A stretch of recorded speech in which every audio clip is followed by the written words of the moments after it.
Hello, my name is Wade Nomura, and this is Rotary Serving Our Community. One of the often asked questions that I receive from Rotarians actually is what a district actually is. And so in this show, we're going to take a look at specifically District 5240, the district that I belong in. We're going to look at the structure of it, the history of it, and try and give you an understanding on how this structure actually fits in Rotary International itself. To start with, every Rotarian, every member of Rotary International, the 1.2 million members, have to be a member of a club in order for them to actually be a part of Rotary International. And it's the club that actually carries the charter for Rotary International. Now, these clubs are organized geographically in groups called districts. There are 535 districts around the world, and these districts then are broken up and become part of Rotary International. And so our district specific is the one that I'm going to focus in on because I think, as an example, this would be a good one for everybody to understand, especially those in my district, District 5240. To start with the first slide, we are going to take a look at the district itself. There are 72 clubs in this district, a total of 3,300 Rotarians. That number has fluctuated anywhere from 32 up to close to 4,000 at the peak times of what we had. It covers a district of a total of 4 counties. Actually, there's a little sliver of it. As you see, it has a parentheses 5 on that. The 5th area is a small corner of the Los Angeles County area, or Agoura. Currently, because it's in parentheses, Agoura does not have any clubs there. So the district itself covers Santa Barbara, Ventura, Kern County, and San Luis Obispo, again with that sliver of Los Angeles. The next picture I'm going to show you actually shows a little bit of the history. The history of Rotary District 5240 starts way back in January 1st of 1918, and that is when the chartering of the Santa Barbara Rotary Club was first chartered and became active. Again, January 1st, 2018, the Rotary Club of Santa Barbara was chartered at that time. It was followed closely by a second club, and that is the Ventura Club, May 1st, 1919. Ventura, Rotary Club of Ventura has been around for quite a while. The third club, interestingly enough, was Bakersfield. Rotary Club of Bakersfield, chartered in May 1st, 1920. Now, what's unique about the structure or the way the organization actually came about, even though Santa Barbara was the first club in the district and followed closely by Ventura, the lineage of this started in Los Angeles area and actually came in from the south. So it was Los Angeles that was part of the sponsoring group that sponsored Santa Barbara. However, Bakersfield came in from the other direction. Their chartering came from the north, actually started in San Francisco, came down through Stockton and Lodi. So they came in from a different direction, meaning that our district actually came in and was chartered in by 2 different entities, one from the north, one from the south. The first governor that was actually selected by this district was Arthur Kreitz from Bakersfield, and you see the 2 behind it, meaning that that was the 2nd district. So that 2 actually is a designation of a district. That was in 1930 and 31. David Reese was the 2nd governor of the district. He was from Ventura. Again, you notice the 2. He was a governor from 1931 to 1932. I put in another line, and this shows the district number delineation that we have come through. District starting with number 2, then 106, 185, 158, 159, and then it was in 1957 that we became known as District 524. And it wasn't until 1992 that we actually have what we have today, and that was District 5240. So these numbers coincide more or less geographically and also in the occurrence of when they occurred or were chartered in and created. The next set of pictures I want to have talks about the 5 avenues of service. The 5 avenues being club service, community service, international service, vocational service, and youth service. And I'm going to start with each of these one at a time. The first slide has to do with club service. I have this picture here showing you what club service actually is. It's about the members and membership. The unique opportunity I've had to go around the district and visit all of these clubs is finding out that each and every club, all 72 clubs, are very unique in personality, in culture, the way they function, and what they do. So they are well fit for each of these communities that we are in. but I put club service there because part of the uniqueness and personalities of our district come from the uniqueness and personalities of the clubs themselves. And we'll take a look at some of these clubs as we get farther into the program. The next slide we talk about is community service. And community service has to do with the global or the community impacts. How each of these clubs are able to interact within a community and create a bonding effect or that effort in order to make a community better. And this is what Rotary focuses in on under community service. More specific, what is a club going to do to impact the community, to assist the community, to make it different, to make it better? And this is what Rotary takes a look at. And this is exactly what clubs are functioning for, is to make better each and every one of those communities. I want to share with you one example of a community project, one that touched my heart. This was done in San Luis Obispo, and they invited me up to do what they called a shopping spree for children. And it was during the holiday seasons where they would bring in underprivileged children, ages 6, 7 years old up to 11, 12 years old, and we would do a shopping spree at one of the local department stores. Again, it was all sponsored by Rotary and assisted by the department store itself, which at that time was Kohl's department store.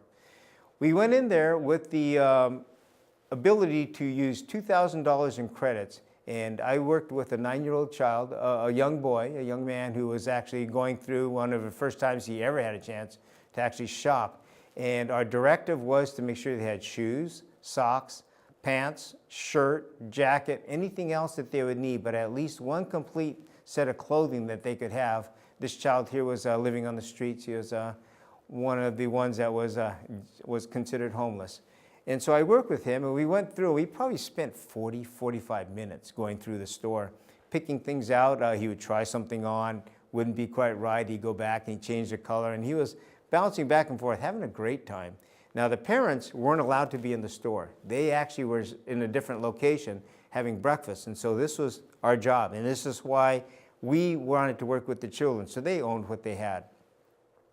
As I went through the checkout line, one of the unique things hit me. I asked him, and he was looking in the basket at all of his clothes, and he pulled out his pair of socks.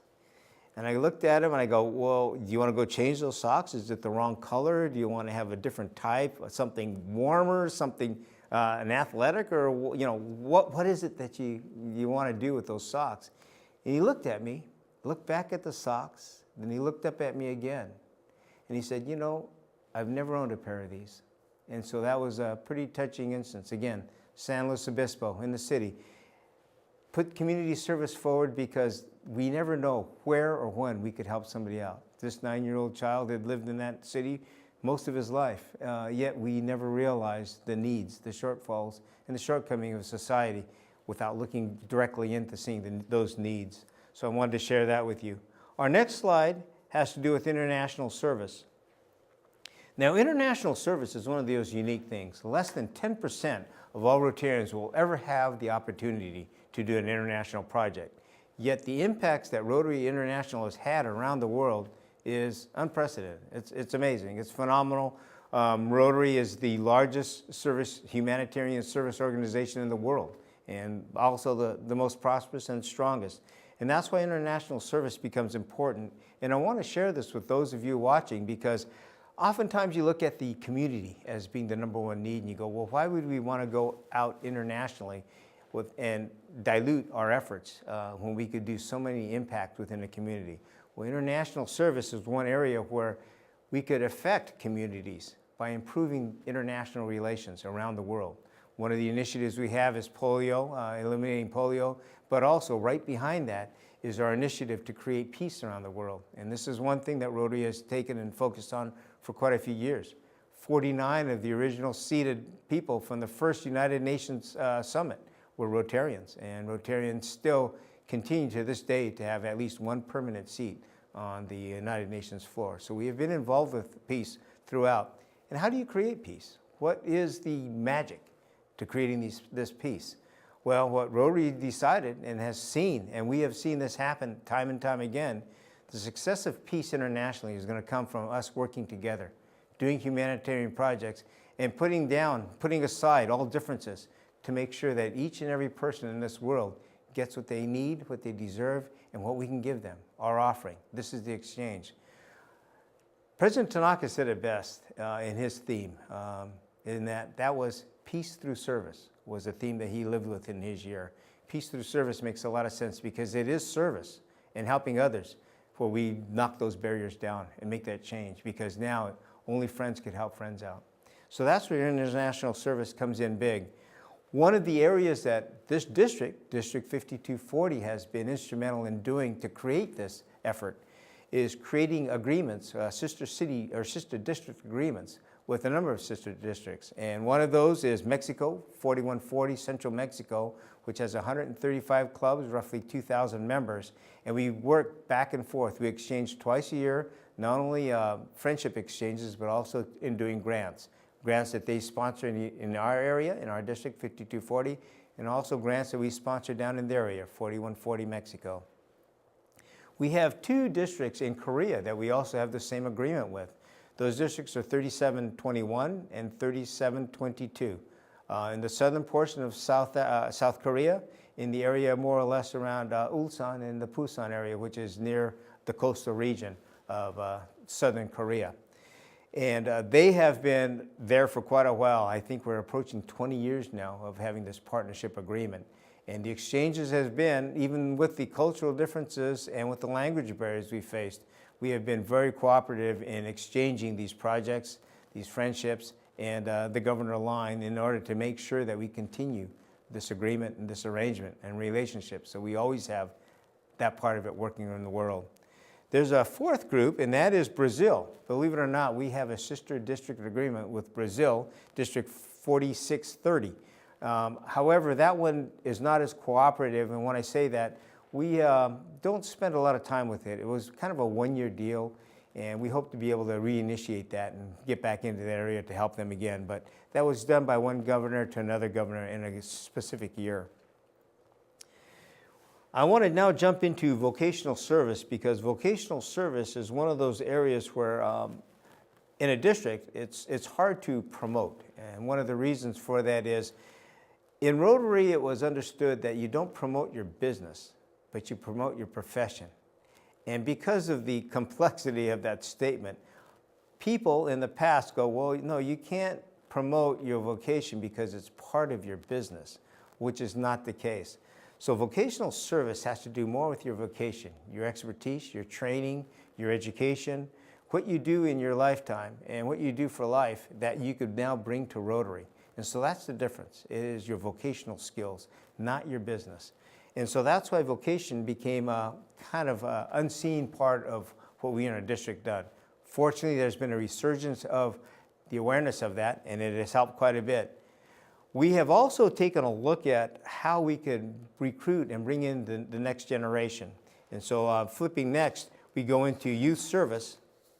And in youth service, one of the things we found out from one of our past shows with Rotaractors is the fact that, youth service, they are the young people. They are the ones supposedly coming in to take our place in the workforce. They are the ones that we ideally bring in. We give them a sense of ethics, a sense of values, a sense of service to help out the communities around the world. Yet what they're asking us for is a mentorship opportunity, an opportunity to help them, because as they become established in the workforce, we who are retiring should be the ones helping them out and making sure that they get and take the place of where we are today. So 10 years from now, 15 years, whenever we decide to retire, we will have another Rotarian stepping into our shoes, taking over with the same ethical standards and the same resources and credibility that we have had as we served Rotary itself. We have next a picture, and this is an older picture, a picture of our district. And as you can see, it does cover the 4 counties. We have Ventura County, Santa Barbara County, San Luis Obispo County, and Kern County. And you can see how broad and diverse this district really is. This is, again, one of the older ones, so I don't have all of the clubs listed in there, but the uniqueness of that area and the size of our district, you can see Taft, California is the center of our district. And so the uniqueness and the size spans of this district, it stands for itself. Roughly, it is about 200 miles across in either direction, north and south and east and west. We go everywhere from the Los Angeles County line up to Monterey County line, and from the Pacific Ocean on the west all the way to Death Valley on the east side. And so that's how big we are. And we talk about not only cultural diversity, but geographic diversity. We go from the lowest point in North America, Death Valley, right next to us, within a stone's throw from our district, is the highest point in the contiguous U.S., and that is Mount Whitney. So again, very diverse. We go from deserts to the ocean. The district itself is broken up into 12 different groups, and these groups make up the district itself. These 12 groups are geographic in location, starting with Group 1, which includes Ridgecrest, Indian Wells Valley, Tehachapi, and Kern River Valley. So those are 4 clubs that make up Group 1. There's roughly, I believe, around 100 to 150 members in that geographical area. The next group is Group 2, and that is the Bakersfield area exclusively. There are 6 clubs in Bakersfield, and these clubs, by the way, Bakersfield, the Rotary Club of Bakersfield, the 3rd club from our district, is also the largest club in all of the district itself, with close to 170 members. So Bakersfield, because they're such a large area, those 6 clubs make up one specific group. The next group is Group 3. It's a little bit smaller. It's the outlying areas of Bakersfield. Includes Taft, Wasco, Shafter, and Delano. Now Delano is the farthest north club that we have in the San Joaquin Valley for our district. The 4th area, or 4th group, is Thousand Oaks and Westlake, which has 2 clubs, Conejo Valley and Newberry Park. And so that is Group 4. One of the more condensed, concentrated areas population-wise of our district is that specific area. Group 5 is Simi Valley, which has 3 clubs, and Moore Park, which has 2 clubs. And so Group 5 actually has, again, a pretty good size cluster of Rotarians. Group 6 is Camarillo, which has 2 clubs, and Oxnard, again, with 2 clubs there. So that makes up the Group 6 area. It's basically just below the Conejo grade. Group 7 includes Ventura, which has 3 clubs, Ojai, which has 2 clubs, Fillmore, and Santa Paula. So that is Group 7. That is more or less kind of the central area of that. Carpinteria is in Group 8, so Group 8 includes Carpinteria, which has 3 clubs, Montecito, Santa Barbara, which has 3 clubs, and Goleta, which has 2 clubs. One of the larger areas that we have as far as population-wise of Rotarians. There are approximately 400 Rotarians in this area here. Group 9 is San Ynez, Solvang, Los Olivos, Buellton, Vandenberg Village, and Lompoc. Those clubs make up Group 9 specific. If you notice, that's more or less in the San Ynez Valley area, kind of a band between Santa Barbara and Santa Maria. Now we jump up to Group 10, which is San Luis Obispo in that area. So San Luis Obispo, which has 4 clubs, Pismo Beach, Grover Beach, Arroyo Grande, 5 cities make up that specific area. And so that is the San Luis Obispo area. Now, taking a note that we have passed over Santa Maria, and I'll get back to that. Group 11 is Paso Robles, which has 2 clubs, Templeton, Cambria, Cayucas, Los Olivos, and Morro Bay. Again, Morro Bay has 2 clubs there. So this is the largest area or group that has with the most number of clubs. And that is the farthest north that we go, Paso Robles, inland, and Cambria along the coast. Now we jump back to Group 12. When I say jump back, we're going to go back to the Santa Maria area. Santa Maria has 3 clubs there, and in Santa Maria, and one other club, Nipomo, which makes up Group 12. And the reason that Group 12 is kind of isolated out, or had to be, I would say, re-included, was the fact that originally Santa Maria area fit in more with San Luis. It was bounced between San Luis Obispo and Santa Barbara. And so the reason that it came in later was the reason why it became number 12, as opposed to being in sequential order, being 10, 11, and then 12. So that is why Santa Maria area has the number 12 group designation. Now, what else is interesting about these 12 geographical regions and the 12 groups is that each of these groups is watched over, or the resource for that group is an assistant governor. An assistant governor that serves under the governor, again, serves a 1-year term. These assistant governors are the direct link between the clubs and the governorship or the district leadership itself. Also, these assistant governors serve as on the selection committee. Each one of those 12 will serve on a selection committee annually for selecting the upcoming district governors. And so that is one of the parts of the structure that works out well. Along with the 12 assistant governors on that selection committee, there are 2 immediate past governors, the most immediate past. So the most immediate past 2 governors become 14 of that selection committee. The most senior of the group will be the one that will serve as a chair without a vote, making it now 13 voting delegates for selection of a district governor. That selection occurs usually in the fall, around October time, and we will be selecting 4 years in advance. That would be called the district governor designate. And so that's a 4-year process of them coming into terms on that. One of the other points that I'd like to make is that it's the responsibility of the district, and the reason why the district even exists is that this district becomes a resource to assist the clubs in attaining their goals. And so even though we have a district, quote, leadership, it is actually the club's responsibility to lead themselves, but it is the district that would be used for them as a resource. So if there's something that they have short of, then it is up to the district to make sure that those needs are met. Along with that, we also have district assemblies, training assemblies, which we are in right now. It's in the springtime, and we have what's called the district conference. The district conference occurs once a year, and it rotates around the area. The selection of this location is based on a selection by the district governor of that given year. Averages between 300 to 350 attendees to that. And believe it or not, I'm going to let you know this right now. Your club dues goes, $5 of your club dues goes to a district conference. $1 of your dues goes to a district training assembly. That's why assemblies come free, and that's why district conferences are something important for you to go to, because you are already investing in that. So the next picture I have shows kind of a more modern image of our district.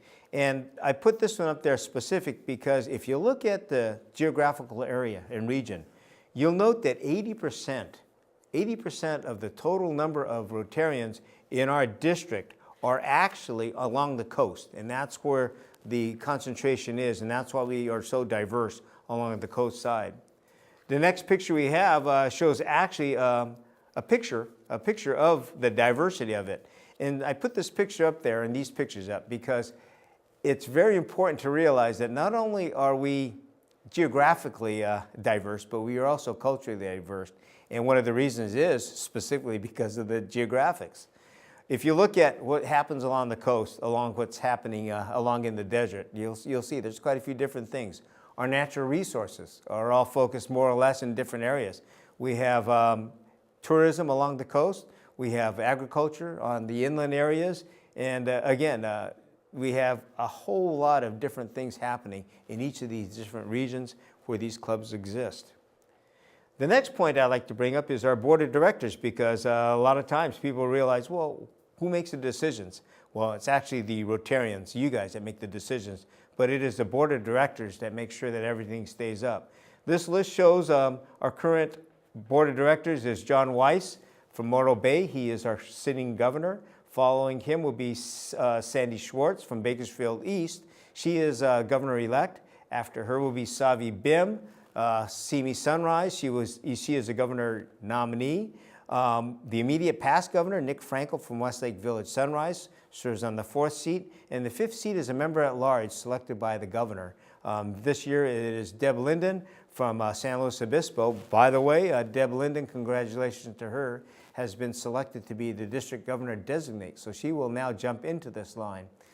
This was established in 2013.